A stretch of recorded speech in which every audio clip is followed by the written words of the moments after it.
देखिए अभी इसी टेक्स्ट बुक एक्सरसाइज का ये अलग कर दिया, इसका अलग वीडियो बना दिया, इन दोनों का अलग वीडियो बना दिया दोनों। अब what is the in question number 2 right the coefficient of x square. X square का कोफिशिएंट लिखना है आपने ईच ऑफ द फॉलोइंग। नीचे ये जो चार पार्ट है देखो, तो सबसे पहले ना देखो सॉल्यूशन ऑफ आपका देखो ना नंबर 2, ये देखो दूसरा क्वेश्चन है आपका देखो 2 प्लस 1x स्क्वायर और प्लस 1x लिखेंगे जिसके साथ कोई कोफिशिएंट नहीं। अब देखो इसको करने से पहले मैं आपको एक चीज और क्लियर कर दूँ। इसका सवाल को आप ऐसे भी लिख सकते हैं 1x स्क्वायर प्लस 1x और प्लस 2 भी लिख सकते हैं। अब यहाँ पे देखो ना कोफिशिएंट ऑफ एक्स स्क्वायर, ये देखो एक्स स्क्वायर इसके आगे जो है ये 1 होगा। कोफिशिएंट ऑफ अपर एक्स ये अपर 1 इसके साथ आप अगर एक्स इज लोअरिंग आप इसके साथ आप कैसे लिख सकते हैं कोफिशिएंट ऑफ एक्स की पावर 0 ये 1 लिख सकते हैं इसको। पहले तो बच्चे को ये समझ आना चाहिए, ये हर जगह नहीं लिखा जाएगा। अभी ये बच्चा क्वेश्चन आपको पूछ रहा है तो इसलिए आपका नाम ये समझा देगा। तो देखो अब इसका मतलब देखो, और वैसे इसमें जो है नंबर ऑफ टर्म्स अगर आप देखिए कितने 3 1 2 3 तो 1 2 3 है, इसका मतलब ये आपका क्या हो गया ट्राइनोमियल। क्या हो गया ट्राइनोमियल। मतलब ये सवाल कर रहे हैं तो दिमाग के अंदर ये भी होना चाहिए ना। अब देखो अब आ जाइए यहाँ तो नाम अब इसमें पहला पार्ट है ये वाला right the coefficient of x square. X square का कोफिशिएंट लिखिए आप बना लो तो देखो now coefficient of x square in this is 1। X square के आगे जो है तो आपका क्या हो गया 1। Is it clear sir? कोई दिक्कत है बताइए? ठीक है ना? ठीक ना। अब देखो दूसरा वाला क्वेश्चन देखो ना, ये 2 minus x square plus x cube है। इसमें भी देखो एक्स स्क्वायर है, इसके आगे कुछ नहीं, आप 1 लिख दीजिए अपना। तो ना इसका मतलब देखो इन दिस पार्ट देखो ना the coefficient of x square is कितना है -1। Yes, sign is more significant. -1. Is it clear, sir? Very fine. Now look, this is third वाले को देखो pi by 2 x square अपना देखो और प्लस x clear। तो now look in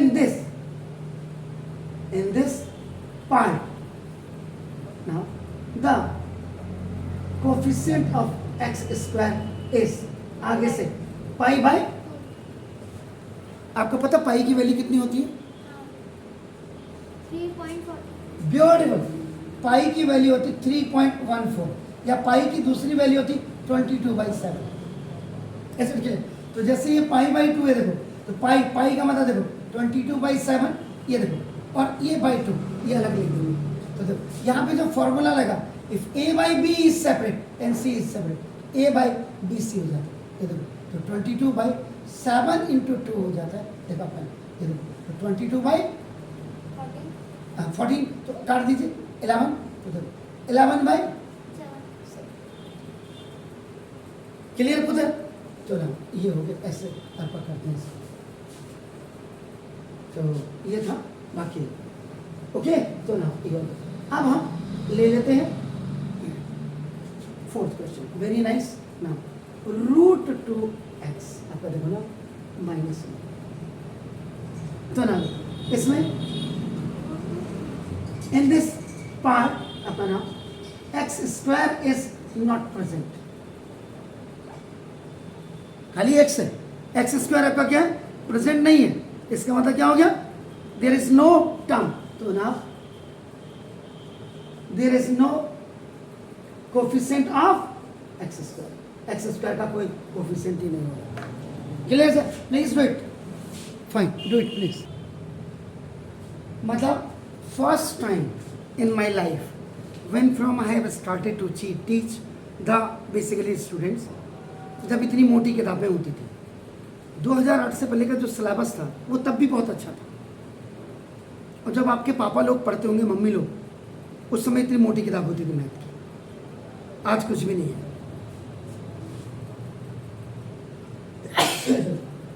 पहली बार मैं एनसीईआरटी का सवाल कर रहा हूँ 9th में, नहीं तो मैं क्या करता था और रेफरेंस बुक से कराता था। जैसे मैंने कल वो लिखा, जो पहला वीडियो बनाया उसके हिसाब से मैं करता था। तब आज मैंने पहली बार ये एनसीईआरटी को टच किया है। अब आप लगाइए, 88 में मैंने पढ़ाना शुरू कर दिया, तो 12 साल वो हो गए देखो, और ये आपका 24 चल रहा है देखो। पढ़ाते हुए मुझे 36 साल हो गए। 36 ईयर में पहली बार मैंने आपकी एनसीईआरटी को टच किया, क्योंकि मुझे इसमें सवाल ही नहीं लगते, सारे बेतुके लगते हैं। ये आपका लेवल नहीं, जहाँ लेवल होगा वहाँ मैं बताऊंगा आपका लेवल कहाँ है। बराबर। Give one example each of the binomial of degree 35। अब आपका लेवल ये सबसे पहले उसने कहा बाइनोमियल,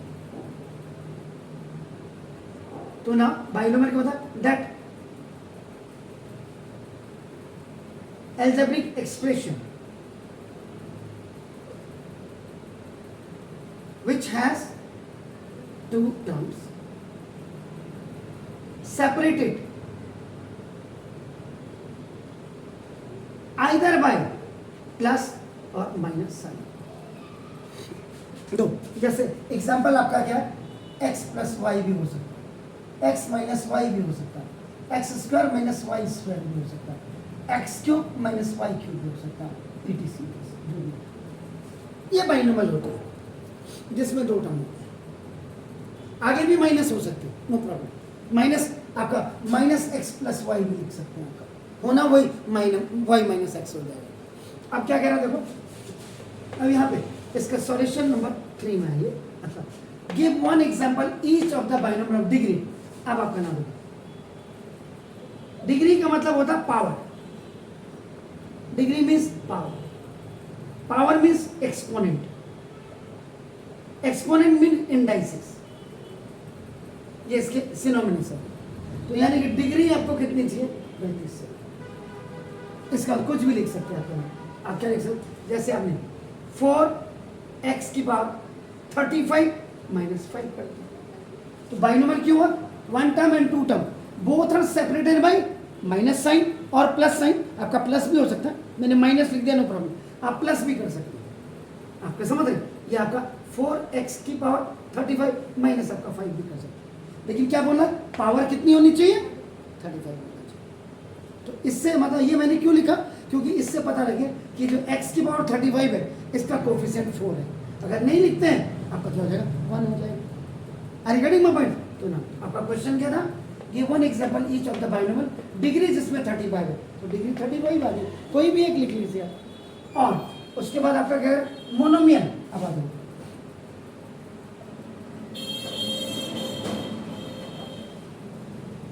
आप इतना ही लिखेंगे, इतना तो मैंने समझाने के लिए लिखा है, आप ये आंसर लिखेंगे। Is it clear sir? और मोनोमियल में क्या दे रहा है आपका ना? तो आपका monomial that expression which have only one term। मतलब अगर आप A B C D E F Z तक लिखते हैं and if there is no plus और माइनस साइन, उसको भी मोनोमियल ही लिखा जाएगा। कुछ भी लिख सकते हैं आप। अब क्या कह रहा है? उसकी डिग्री कितनी होनी चाहिए? देखो,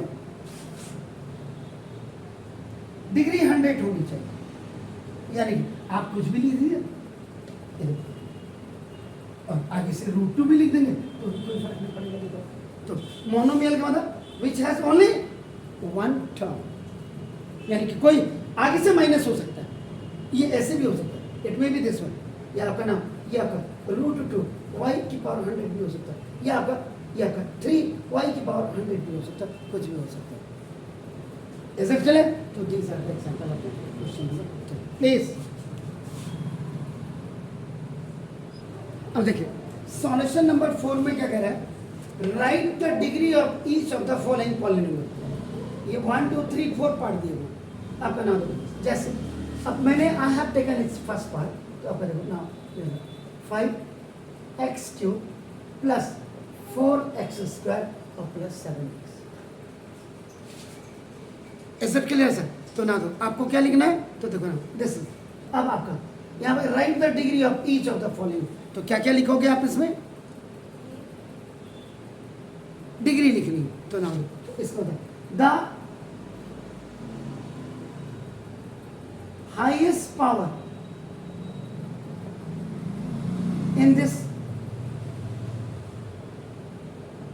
expression is x³, ठीक है now, and its coefficient is highest power का, तो इसका मतलब क्या हो गया? 5 is a coefficient of x³ हो गया सर? तो now so the degree, इसका मतलब so the degree of this polynomial is highest power को आपने लिखना। क्लियर होगी सर? फाइन। सेकेंड क्या है? देखिए आपका ना 4 माइनस वाई स्क्वायर है। देखिए आपका, आप इसको आगे पीछे आपका माइनस वाई स्क्वायर और प्लस 4 भी लिख सकते हैं, आपकी मर्जी। तो ना ये the highest power in this expression is 2। ठीक हो गया? देख रहे हैं आप आपका नॉलेज? तो आपका नाम, इसका मतलब ये the coefficient of y square is -1, आगे -1 हो गया ये आपका, and the degree of this polynomial is 2। मतलब दोनों चीजें बता दे रहा हूँ कोफिशिएंट में, उसने आपको डिग्री पूछा है, आप सिर्फ यही लिखोगे, मैं दोनों चीजें आपको बता दे रहा हूँ। ठीक है सर? ना थर्ड है आपका, देखो ना 5t माइनस √7, यही है। देखो आपका ना, तो ना इसका मतलब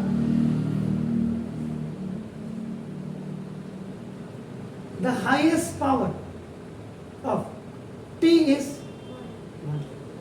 वेरी नाइस, ठीक हो गया सर? तो ना इसका तो इसका मतलब ये क्या हो जाएगा? the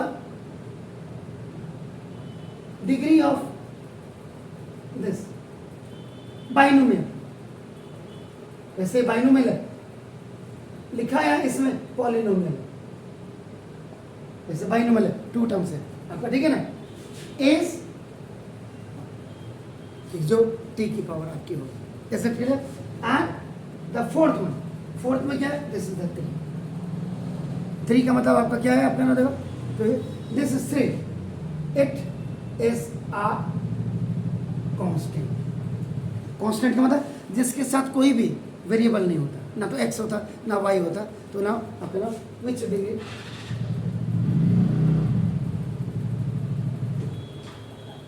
whose degree is 0 हो गया आपका ना। Is it clear? इज आपका is 0, क्योंकि आपका 3 इंटू एक्स की पावर 0 ऐसे लिख दो, तो आपका x की पावर 0 0 क्या होता है? 1। It is a constant whose degree is 0। sorry do it please। solution number 5 देखो, classify the following as a linear। ये जो नीचे दिए हुए क्वेश्चन है, इसमें लीनियर कौन सा है, क्वाड्रेटिक कौन सा है, क्यूबिकल कौन सा है, पॉलिनोमियल, ये आपने इसमें से जैसे फर्स्ट पार्ट है आपका नाम देखो, y प्लस वाई स्क्वायर और प्लस, ये वैसे हमेशा जो लिखना चाहिए ना, इनको जरा ढंग से लिखना चाहिए। आप इसको ऐसे लिख सकते हैं कायदे से, 1y² प्लस 1y प्लस 4। अगर नहीं भी लिखते 1 कोई दिक्कत नहीं है, बट आपका नाम you have to write according to the highest power will come in the front, then the lowest power, then the constant, ऐसे लिखा जाता है इसको कायदे से आपका। तो ठीक है सर? तो ना दो, अब इसमें जरा देखिएगा, इसमें देखिए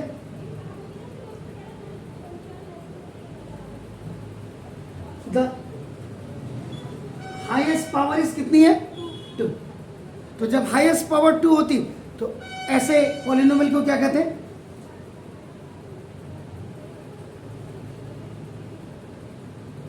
such polynomial are known as quadratic polynomial।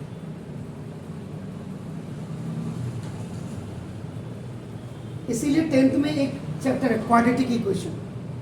तो जब हाईएस्ट पावर 2 होगी तो उसको आप क्या कहेंगे, quadratic polynomial. Sure sir.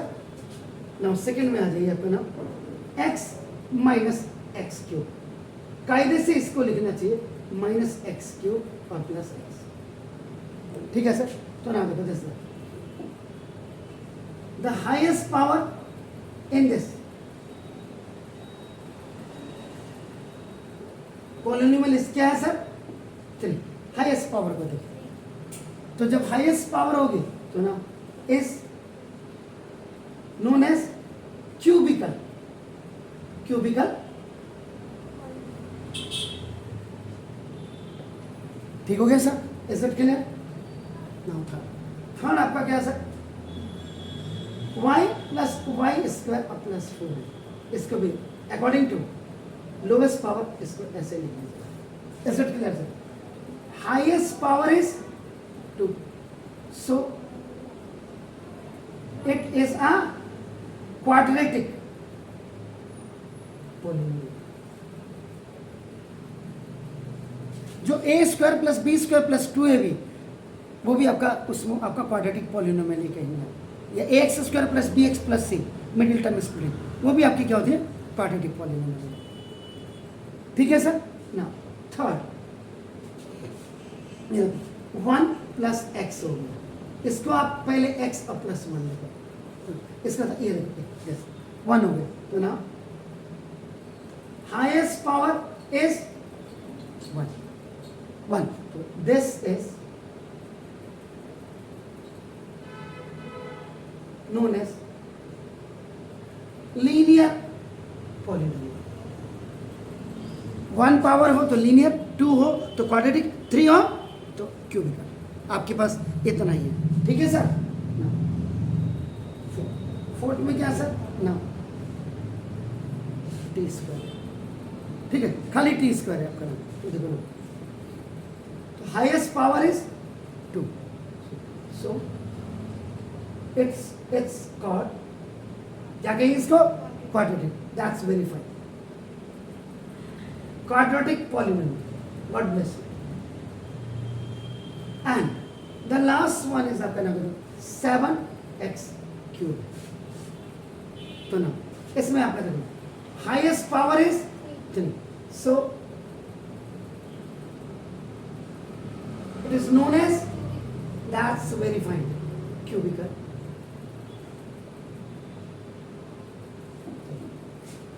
Exercise number आपका नाम 2.1 में so many parts but 5 questions were there। so now ये आपके हो गए। Thank you, do it please.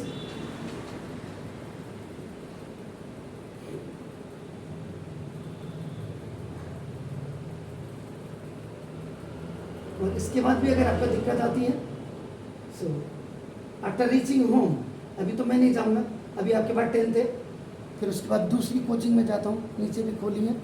तो जब मैं आई विल रीच 7:30 के आसपास ये आपका पूरा YouTube में लोड हो जाएगा, फिर आप अपनी प्रैक्टिस घर में कर सकते हैं। Is that clear. Have a nice please.